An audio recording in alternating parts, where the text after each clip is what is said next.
Welcome, beautiful people, to Curating Black Thoughts podcast. This is a safe space for Black folks from all walks of life to discuss the difficult conversations.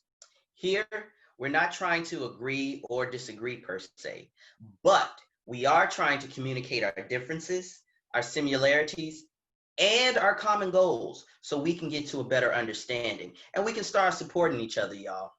Thank you for joining the Love Village. I'm your host, Quincy J. Roberts Sr., and you have just been queued up. I'm mad. I'm ready. I'm mad. I'm ready. I'm mad. I'm ready.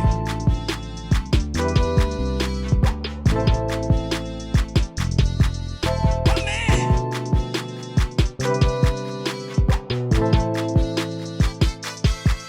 I'm ready.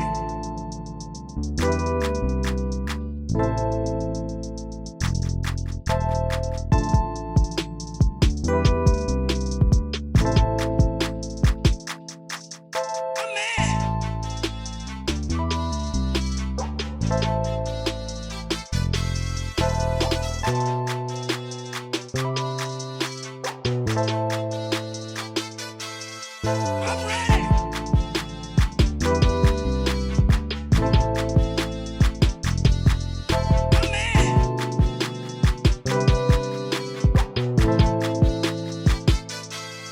I'm ready.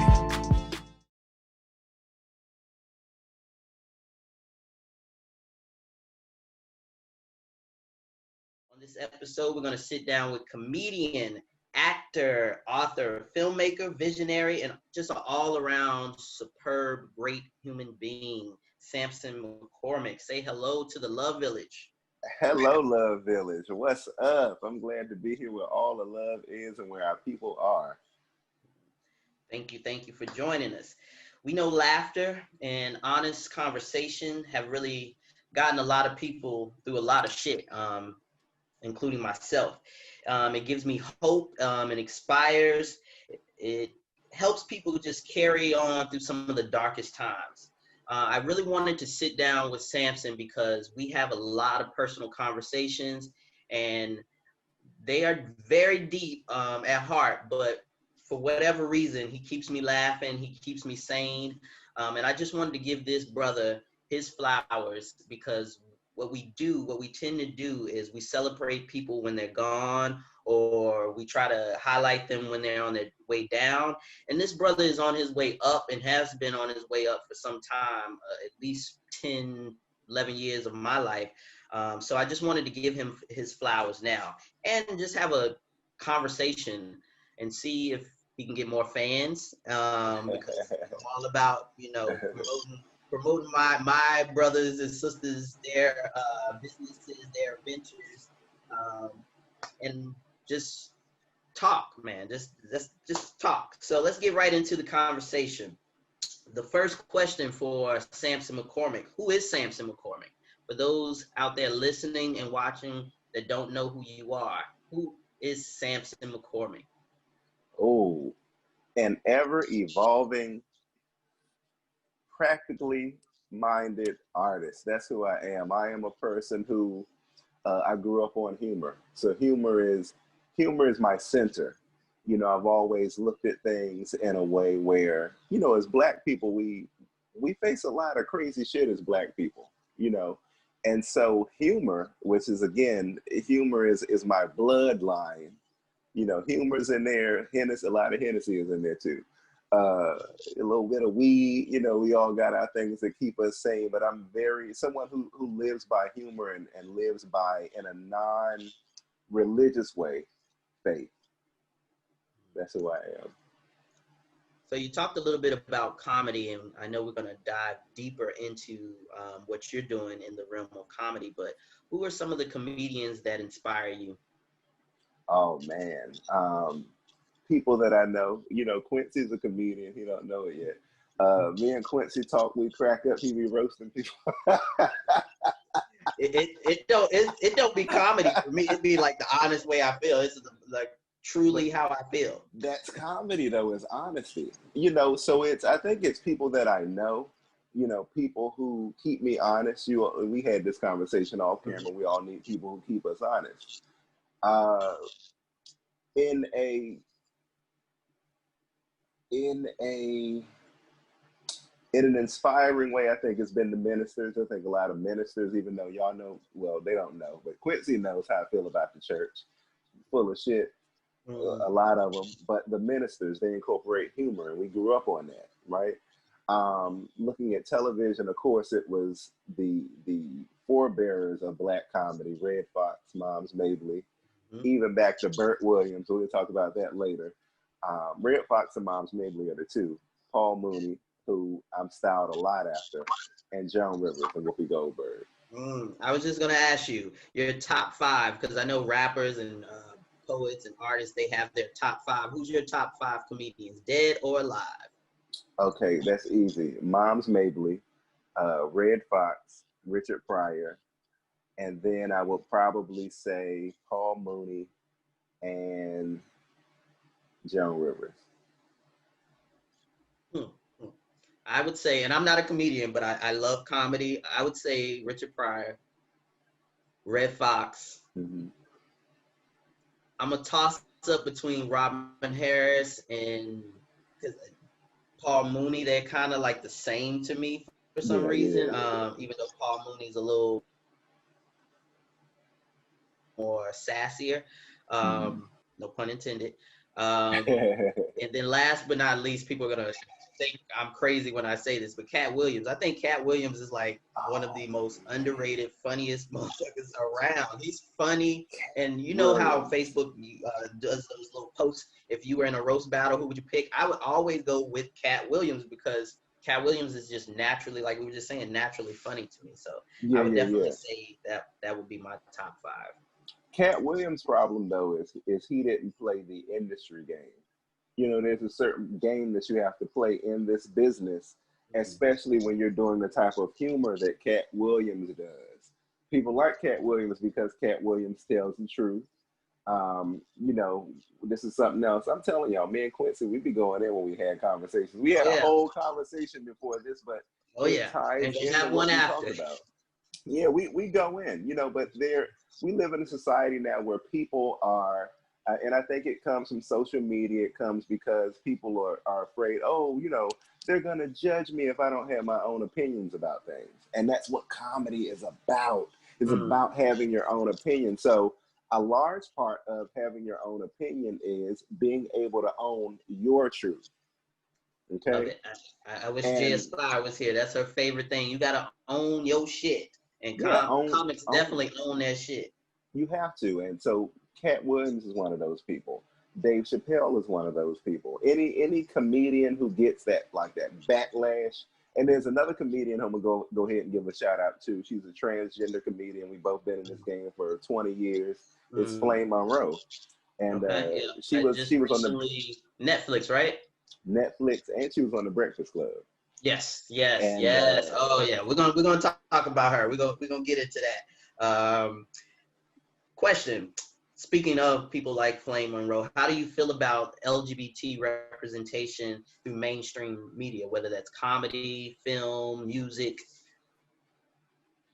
I think that we are heavily underrepresented in authentic capacities. And when I say authentic capacities, and Quincy is going to agree with me on this too, is that everybody who is LGBT, who is in mainstream, who gets any mainstream visibility, you don't need to be an LGBT advocate or ally. A lot of us are simply trying to survive as Black people. Absolutely. And so as a Black person, when I get my rights as a Black person, then I can focus on being gay. Okay? Absolutely. And that's one of the things. The second thing is the LGBT community, they tend not to support LGBT artists and stuff like that. Mm-hmm. Come on now, talk about it. And you brought up a point and hit a nerve, because I didn't choose to be an LGBT activist. It kind of chose me. I was one of the most homophobic people you could find, but it chose me. I was put in a very uncomfortable position, and I had to do what I'm doing today. So That's a blessing. So you're so right. And just talking about support, how do you think just the Black community in general can better support not only LGBT artists, but Black artists, whether that's local, mainstream? A bunch of ways, but one of the simplest ways is by liking and retweeting stuff. That doesn't cost a dime. Do you know how valuable that is to artists to create and most of us, I don't like to say that Black people have to work 2 or 3 times as hard, but the reality is that we do. And it's not because we aren't as good, because we are. We create culture, so that speaks for itself. But it's more when you have to, and there's a meme going around, I've seen it about 8 times in the past week, that says many of us start without inheritances, without connections, without any of that. We start from scratch and have to be the best. That's what working 2 and 3 times as hard means. And so simple, practical support, like, oh, this brother has a project out, let me retweet that, and you get the views. I can make my money with the views. It's both people have to be doing the same thing, but if people did little simple practical things, that would help. So simply saying, hey, there's this brother online he's a rapper, he's a comedian, he's a writer, he makes a lot of sense. He creates art that speaks to me. We could go from there, but they like to wait until you start popping. And then it's, I've always seen what you do. And that's another reason why I wanted to get to you. We both, I think combined, it should be Sampson McCormick, 6 Degrees of Separation, or Quincy Roberts, 6 Degrees of Separation. The amount of famous people, middle ground, D-list, C-list, up and coming people we know. And that's why I wanted to bring you on, because I know for a fact you're gonna get there. You're gonna be famous. I know you won't forget about me, but I wanted to make sure. I need some Quincy in my life. I wanted to make sure we captured this moment before you blow up. But I already think that you're one of the greatest comedians. I know we talked about the top 5. I would put you in my top 10, just in all honesty. I put you in my top 10. You wouldn't be in my top 5, but you would be. I'm gonna get there. You're gonna get there. You're gonna get there. So the hustle. Let's talk a little bit about the hustle. Let's talk about your journey from comedian or wanting to do comedy to where you are now, all over Facebook, all over YouTube, all in LA, doing big things, acting, plays. Oh my God. It's this year is 19 years. Can you believe that? It's been 19 freaking years. That's a baby. That's a full grown child. The whole ass motherfucker. I'm sitting up here smoking cigarettes looking at it. I really don't have a lot to say about it, other than it's been a lot of growth. Mm-hmm. A lot of people come into this business because they think it's all spotlight and, oh, people are going to be looking at me. That's the wrong reason. Mm-hmm. Some people do, and those are socialites, and they have their moment and they fade out. If you want a sustainable career in this business, you have to realize that you're going to have to ride this motherfucker till the wheels fall off. Mm-hmm. There are peaks, there are valleys, and it's not what you're doing when you're at the peak. It's the things that you do when you're low that make your story, in between the hits. And so that's where the growth is. That's where you learn about things that are outside of yourself. Mm-hmm. That's where you really establish the way that you look at the world, how you perceive it. And that, if you're doing it the right way, grows your art. And so that's what I focus on outside of the hustle. And that growth, really learning, really looking and paying attention to what I'm doing is what makes the hustle easier. Does that make sense? Absolutely. Okay. Makes a lot of sense. Let's dive a little deeper. Okay. Dark times. Tell me about one of the darkest times that you would like to share, that you've actually had to laugh through this pain, because we talk about laughing through pain, and I know Black people do it every day, all day. We laugh at our 9 to 5, we laugh in church, we make a joke about everything. Talk about a time where it didn't look too funny, but later on became probably inspiration or a formula for a joke. That 9 months where I couldn't get laid. No, I'm just playing. That's a dark time. Oh, that was dark and dry. Don't get married. Oh, I already know. Okay. I would say, oh shit. I would probably say the darkest was when I first moved from. Oh, and we'll talk about this. I try not to say dark because so many negative things. Yeah. And I'm an aspiring Oprah Winfrey, so I gotta, get the dark times. Right. Tell me about the bad times. The challenging times, the growth times. That's what I call Yes, them. the growth. Yes, we're gonna change. I call those times where we're planted. It had to be when I first left DC to come to California. That's the time where I was planted, and I didn't realize that I was being planted, but it was after about 2 or 3 years of a depression of really learning who I was, and that was because I separated myself. I left home, and so that was everything I thought I was supposed to be versus who I needed to become. And that's the way I look at it now, but that was a time where I just felt lonely. I never feel defeated, but there are times where you don't feel as strong. But my formula is always to know that if you hang in there, you will prevail. I can't really say, because I mean, it's just like I'm more so buckled down, and there are times you wake up and you're like, damn, I'm depressed right now. But I hate this word, but I'm gonna use it. We, as Black people, we know how to normalize those sort of thoughts and those sorts of, I don't like to use the word feelings because I stay out of there. I'm like, feelings, what are those? But, when you have those thoughts, when you have those ideas, when you find yourself in a place, they just come out of nowhere sometimes. And so that's really hard to say, honestly. No worries. I'll get it out of you sooner or later. Yeah, it'll come out. You got to. How has COVID affected the hustle per se? Because I know you're used to performing, the acting, the movie things. How has COVID affected your hustle now? Oh, well, if you're a hustler, it don't affect you at all, okay? This has actually been an opportunity for me to rest and reflect again on why I do what I do. So in that capacity, it's been really good. But, I got my little t-shirts. I might as well show you my t-shirts. Oh, yeah.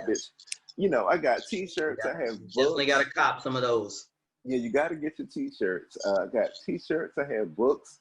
I set myself up, and that's something else that I want for artists to understand, is setting yourself up so that if people try to cancel you, because I mean, that can affect artists on every level. If people try to cancel you, if you go through periods of time where your phone's not ringing, if you face a national pandemic, if you get sick, that you still have an income. And so I've always been a hustler in that regard. So I mean, I got stuff streaming online. I monetize all my content online. So financially, I'm paying my bills and eating what I want to eat. But I do miss traveling. And you look like you're eating good too. Oh yeah. Let's back up a little bit. You talked about your top 5 and some of the people and things that inspire you coming up in the game. So I've seen Def Comedy Jam. I've seen Comic View, BET's Comic View, and I can only remember, one LGBT comic. And I believe I don't think he was trans. I think he was a drag queen that played in Low Down Dirty Shame. Yeah. And I think he passed like right before the movie came out or something like that. Mm-hmm. But I remember him in drag on Def Comedy Jam. And that was about it. Fast forward to 2009, 2010, we meet Sampson McCormick, who has been in the game at that time for now 10 years. Mm-hmm. You coming up, was it, well, I know it was difficult to be an openly Black gay man. Like, I can answer that question for you, but talk a little bit about some of the challenges that you went through for being a Black openly gay man in the comedy scene. Oh, the Like, did biggest. people embrace you? Did people like not want to book you? Yeah, but I mean, even if I wasn't gay, see, the thing is, a lot of people say, "Oh, well, they won't book me," because people are always going to look at you and find a reason not to accept you.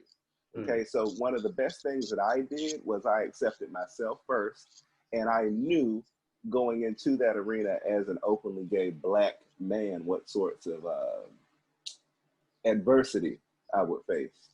And so I knew right away that when I first went in, I knew that I had to be twice as funny because I mean, general logic tells you that if you go to a church and, you know, we're taught gay is this, or if you go to a barbershop, you know, and comedy is connected to all those places because comedy is what? Social commentary.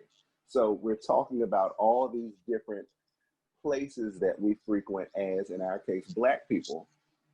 You know that homophobia exists in those places, right? So I know that it's going to follow me into the comedy club. So what's the only remedy for that?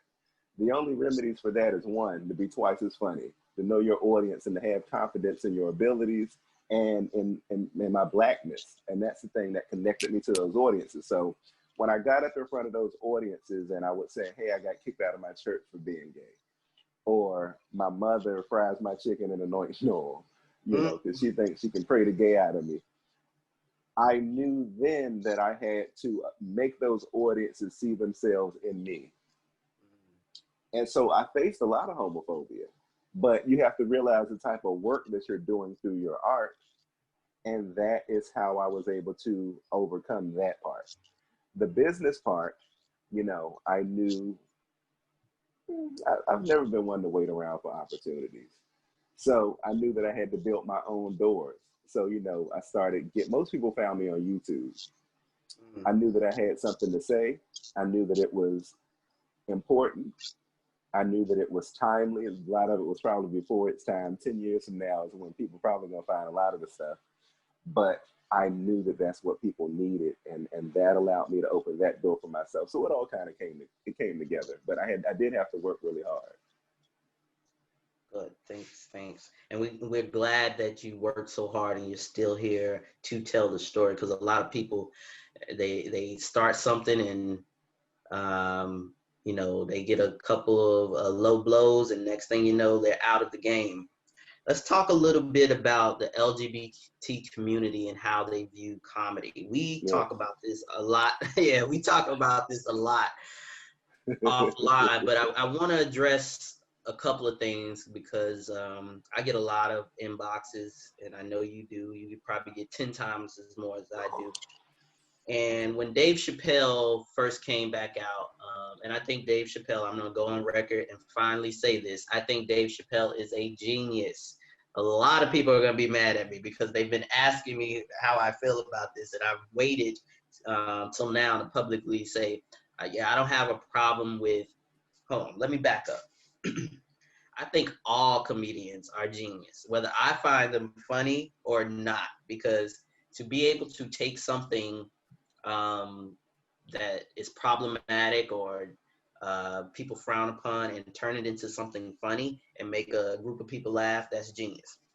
So back to Dave Chappelle. In our community, especially the Black LGBT community, and mostly the T, they don't like Dave Chappelle. Why do you think Black LGBT people can't get past the joke? I kind of know the answer, but I want to hear your thoughts on it, and we'll further this conversation. My personal thought is that one is because we take ourselves too seriously. Okay, that's one. Number two, I just think that a lot of it is attention seeking. And I've had this conversation with a lot of, and this is me being honest. I'm just saying how it is. I think there's a difference between someone being trans and they really working to be solid in their identity. And most people who are really honest and intentional about that, they're not trying to do anything extra to bring attention to it. They just want it to be what it is. They want their respect and they leave it alone. But there are a group of people, and I said this publicly before and I say it again, that one day they're, oh, well, today my name is this and I eat salad and my pronouns are X and Y. And I don't know that by looking at you, and I'm in the community with you. Okay, and then tomorrow, now I only drink tea, and my pronouns are X, Y, and WZ, or some shit like that. And then they get mad because you didn't get the memo about it, like you a psychic, you know. And we're in the community. We're in there with them. I'm not trans, but I'm still in that box. As much as I hate boxes, I'm in there with you. So how can you get upset because somebody who is not in the community doesn't get it, and you're ready to bite their head off rather than have a conversation about it? I love that you said that, and this is one of the main reasons why I decided to just go ahead and do this podcast, because I wanted to have those conversations. I wanted to have those uncomfortable conversations that we talk about offline, but people are afraid to have a public conversation. So as I always say, we're not trying to agree or disagree. We're just trying to get to a common place so we can better understand each other. So yeah, with Dave Chappelle and some other people that do trans jokes and LGBT jokes, I find it funny, but I also understand, and we're just playing angel's advocate, I also understand that someone could watch a Dave Chappelle, take that joke, and have a romantic relationship with a trans person, and see that joke and feel shame, and then might want to cause bodily harm to that individual. So I see how it's connected. Do you think that the onus is on Dave Chappelle in those situations? Because we do know people are using the panic thing or whatever. Bullshit. Panic bullshit when they're discovered, or they say they discovered that the person is trans, or they knew what it that was. this person was whatever. And yeah, of course, we know they know. But this is the excuses they are using. Do you think Dave Chappelle or any comedian has the responsibility and the onus is on them when things like this happens? No. You know, it's one of those things where what I eat don't make you shit, okay? So number one, if it offends you, turn the TV off, change the channel, you know, and nobody got no seatbelt on your fingers. Pick up the remote and turn to something that you want to see. And in this capacity is why I tell people, if you don't want to see Dave Chappelle, and I'm with you, I think Chappelle is brilliant. I met him a few times. He knows about what I do on stage, and out of all the male comedians, he has been the most encouraging. And I've worked and been around D.L. Hughley. I've been around Sinbad is cool too. But I've been around most of the guys. Most of the guys don't care for, you know, they're like, well, I wouldn't do a show with that gay nigga, you know, which is why you got to go out there and torch that fucking stage. And then you come back and they're like, yeah, man, you pretty good, man. Yeah. Now they're ready to have a conversation. So it's more about action. Everything is about action. Turn the TV off and support people you want to see. Speaking of television, I know you are a avid reader and you don't watch a lot of television, which is ironic for you to be in the loop of all things media and entertainment. Let's talk about some of the television that's on right now. P-Valley, Pose. I know those are two shows that you are familiar with. How do you feel about P-Valley and Pose? What's your thoughts on those shows? I think that P-Valley is brilliant, and I'm gonna admit this to you. Like I'm a reader. Like that's the way I learn, is I have to go in my own corner and be with it alone. When I do look at television, it's mostly in social settings, so I'm looking at it socially, so I'm not able to really absorb it. From what I have seen of P-Valley, I've been able to, the conversations have been really good, so it's a good TV show. Oh yeah. From my understanding in that capacity, but what I'm going to need to do is I'm going to need to turn this TV on, this big old TV over there. I'm going to need to turn it on and spend some time with it myself, because from what I've seen, it's a thorough show. Yes. And Pose, so P-Valley and Pose for me are completely different. I know people are trying to put it in the same box, and they're saying that, you know, P-Valley is an LGBT It's not. type of series, and it's really not. As I was saying, because I'm in a group, I'm in a chat group. That's how deep it is with me in P-Valley. I'm in a chat group with over 100,000 people across the United States, and we were talking about the difference between a Empire, Pose, and anything Tyler Perry comes up with these days, Oh and my how God. he showcases the LGBT community. I think P-Valley is just life. And It's life. when I watch Pose is a snapshot, just a snapshot of what the LGBT Black community is about. It's a large world out there in the LGBT world, and that's just a snapshot. But when I see P-Valley, I see the South. I see everything about the South, from white people, Black people, and everything in between. That's what I see. And I also think that shows like P-Valley and Pose, they give people that the mainstream don't know about. They turn them into stars. Because I don't know if you know the actor that plays Uncle Clifford. I'm drawing a blank on his name. Nico is his real name. I think this guy is brilliant. I'm like, you can play Uncle Clifford forever. Like, you don't even have to go out of character. I was watching an interview with him and the Little Murder character who's from North Carolina, 336 all day, baby. And he was just so like loving and nurturing to like the cast. He was saying how he's the mama bear in real life for the cast. So when I see shows like this, I always think of you.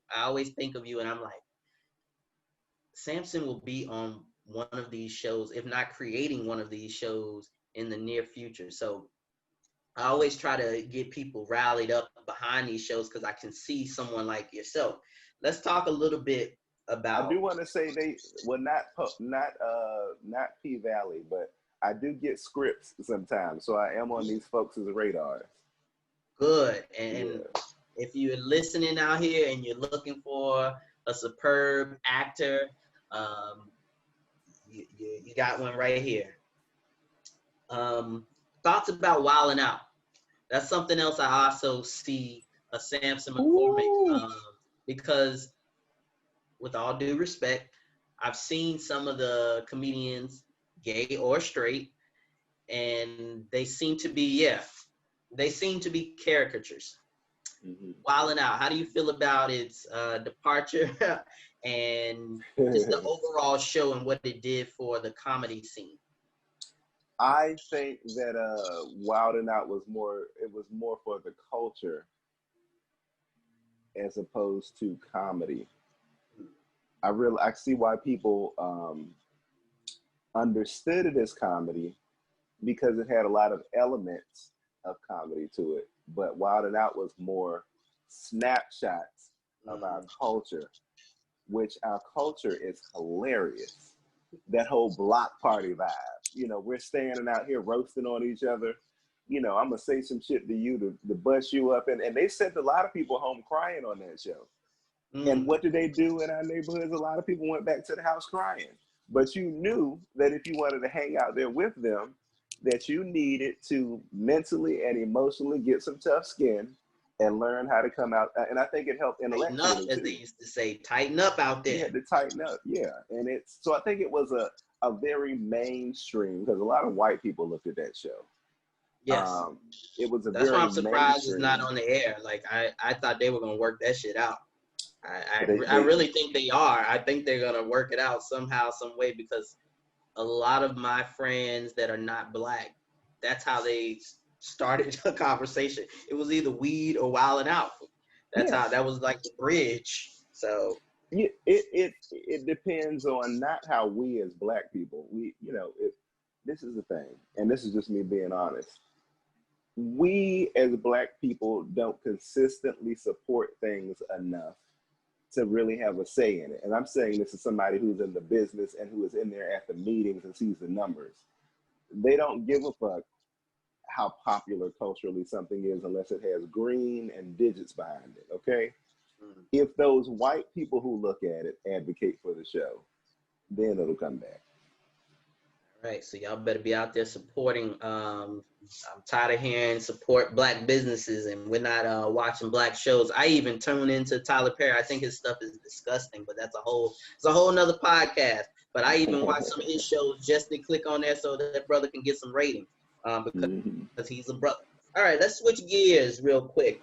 We're gonna go into politics. Joe Biden, Kamala Harris, who's actually used to be your senator, your AG and DA. Well, no, she was San Francisco, but you lived in San Francisco. So. I lived over there. So let's talk about politics. What do you predict? Right now, and it could change, but let me just look at things over the next few weeks. Right now, there's a very strong possibility that Donald Trump will be reelected. I agree. I don't want another 4 years of that foolishness. A lot of people go, well, that's great for comedy. No, it's not. It's depressing, is what it is. I think he's funny, but I would rather him be funny, having that outside. We don't need him in there with the codes and running the country. And people act like Donald Trump gonna die when he get out of the White House. He's still gonna be alive. He's still gonna be tweeting. He's still gonna be talking shit. He's still gonna be a troll. That's funny. Yeah, he gonna troll even harder because he has nothing else to do. And the reason I want to say this too, the reason why I say if there's a strong possibility of him being reelected is because with two reasons. One is that we are just that. With three reasons really, but one is we are just that irresponsible. When it's time for us to not drop the ball, we drop the ball a whole lot of times. And when I say drop the ball, and I can tie this into my second point, it's because we don't fight hard enough against voter suppression. We don't fight hard enough against the obstacles that we already face, and then secondly, a lot of people, right now, a lot of people are online criticizing Kamala Harris heavily. Oh, she did this, oh, she did that. And a lot of it is either A, because she's black, and if it's not because she's black, it's because she's a woman. And Joe Biden, his mind ain't good. We know his mind ain't good. And we know she's going to basically be our president. And that's more comedy. That's more comedy for you. And that's going to be hilarious. His mind is gone. Did you know did you think he was going to pick Harris? Yeah, I knew. I was about 80%. I either knew it was going to be her or Susan Rice. Yeah, Susan's my and I'm saying it in public now. Susan was my number one choice. I think Senator Harris is amazing. I would say her growth has been amazing, and a lot of people, like you said, on Facebook just talking shit. Don't even know who their manager or mayor of their city is, or who their city councilors are, know nothing about the school committee in their own neighborhoods, but cherry pick what politicians do. And I'm a little biased because I work for politicians, but I also see politicians as human beings because I'm with them every day, all day. Yeah. I wish he would have picked Maxine Waters as vice president. Hey, I do think, and I was saying this to my husband, I think she would have been a better Supreme Court justice because she was, in my lifetime, I've never seen and no disrespect to any of the Supreme Court justices except for that Kavanaugh guy, I've never seen a Chief Justice that wasn't old. And Kamala, for me, or Senator Harris, for me, I'm calling her like I know her and shit.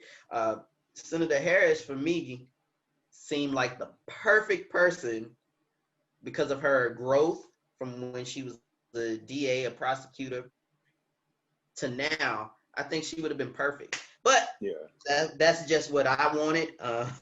So now she's the VP. If we win, or if they win, because I'm talking about we, like we run it, like I'm on the ticket. If they win, do you see an immediate change for Black people, or do you?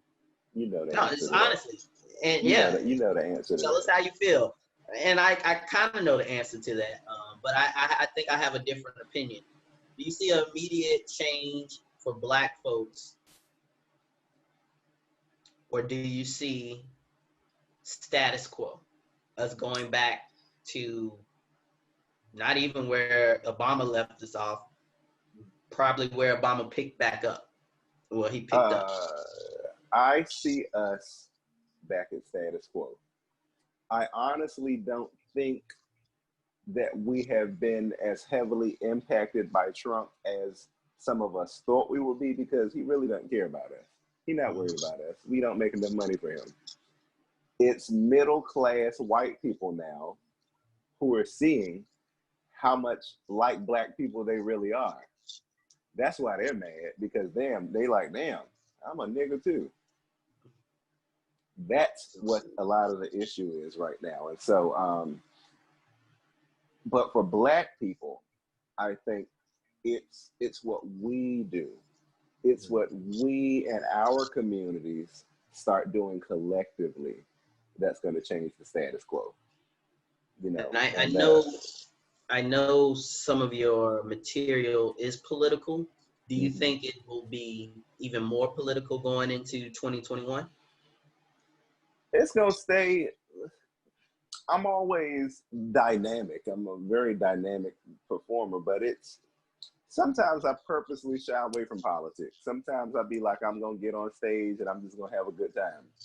Other times, it depends. I can't really forecast that, to tell you the truth. Okay.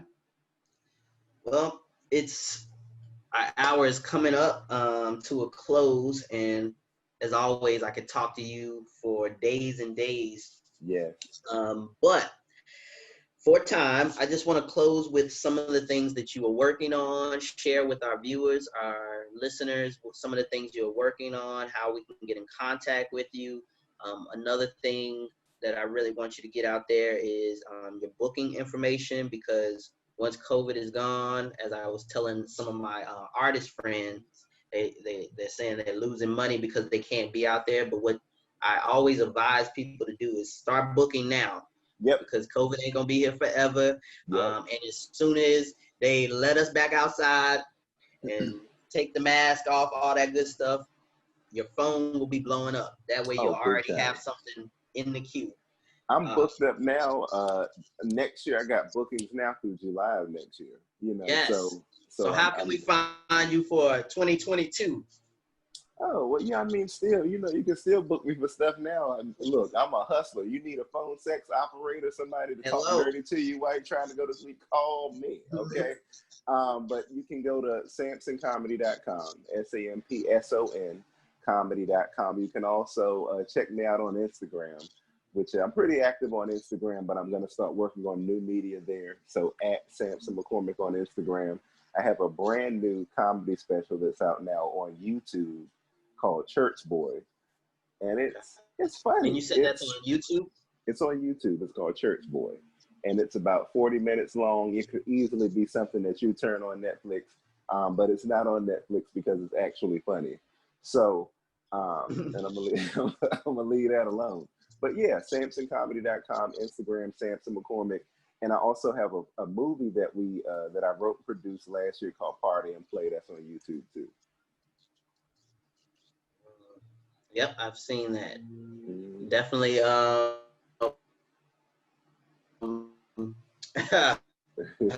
risque, but I like it. On Netflix soon. I do. I'm just gonna go ahead and put that in the air. I see you on Netflix. It's gonna happen. They've been dangling carrots in front of me for the past comedy special movie. 3 years. It's gonna happen. It's gonna happen. Let's call that. Let's manifest it's that. It's gonna happen. Yes. All right, Sampson.